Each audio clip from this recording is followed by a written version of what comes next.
కీలకమైన వస్తు సేవల పన్ను రేటు ఎంత ఉంటుందనే అంశంపై నేడు స్పష్టత వచ్చే అవకాశం ఉంది. ఇప్పటికే 4 స్లాబుల పన్ను విధానంపై విస్తృతంగా చర్చించిన జీఎస్టీ మండలి నేడు తుది నిర్ణయం తీసుకోనుందని తెలిసింది.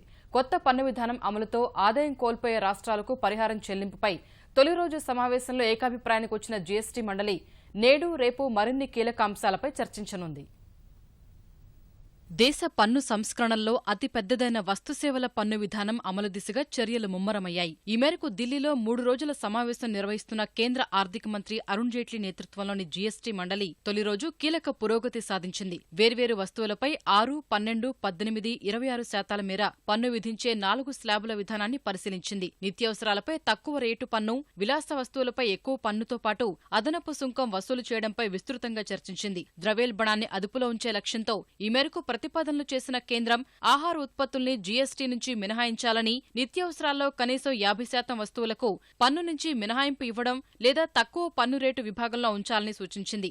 ఈ ప్రతిపాదనల ప్రకారం కనీసం 70% వస్తువులపై గరిష్టంగా 18% పన్ను వసూలు చేసే అవకాశం ఉంది. అదే సమయంలో అత్యంత విలాసవంతమైన కార్లు, పొగాకు, సిగరెట్లు, శీతల పానీయాలు, కాలుష్య కారక వస్తువులపై 26% జీఎస్టీకి అదనంగా మరో సుంకం వసూలు చేసే ఆస్కారం ఉంది. బంగారంపై 4% జీఎస్టీ విధించే అవకాశం ఉంది. ఎఫ్ఎంసీజీ, ఇతర వినియోగదార వస్తువులపై ప్రస్తుతం 31% వరకు పన్ను విధిస్తుండగా గరిష్టంగా 26% జీఎస్టీ వసూలు చేయాలన్న కేంద్రం ప్రతిపాదనపై జీఎస్టీ మండలి చర్చించింది. వీటితో పాటు మరో 4 రకాల పన్ను విధానాలను కూడా పరిశీలించింది. జీఎస్టీ అమలుతో ఏవైనా రాష్ట్రాలు ఆదాయం కోల్పోతే 5 ఏళ్ల పాటు పరిహారం చెల్లించాలని ఇప్పటికే తీర్మానించిన జీఎస్టీ మండలి ఆ పరిహారం లెక్కగట్టే అంశంపైన తుది నిర్ణయానికి వచ్చింది.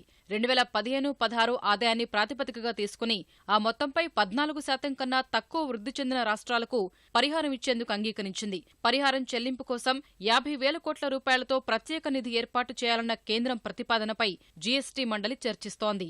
అంచేత కాంపెన్సేషన్ ఫండ్ అనేటువంటిది ఒరిజినల్ గా మేము అనుకున్నది ఏదైతే గవర్నమెంట్ ఆఫ్ ఇండియాకి వెళుతుందో టోటల్ రెవెన్యూస్ దాంట్లో నుంచి స్టేట్స్ కాంపెన్సేషన్ ఇవ్వాల్సినటువంటి అవసరం ఉంది.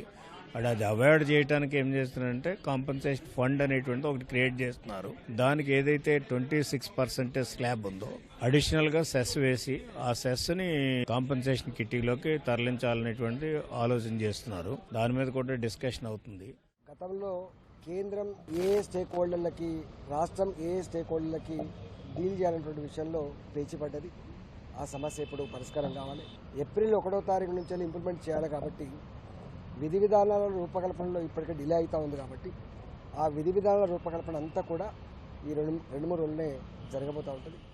పన్ను రేటుపై జీఎస్టీ మండలి తుది నిర్ణయానికి వస్తే కేంద్రం రాష్ట్రాలకు చెందిన పన్నుల విభాగం అధికారులతో కూడిన సాంకేతిక బృందం ఏ వస్తువుల్ని జీఎస్టీ పరిధిలోకి తీసుకురావాలన్న అంశంపై కసరత్తు ప్రారంభించనుంది.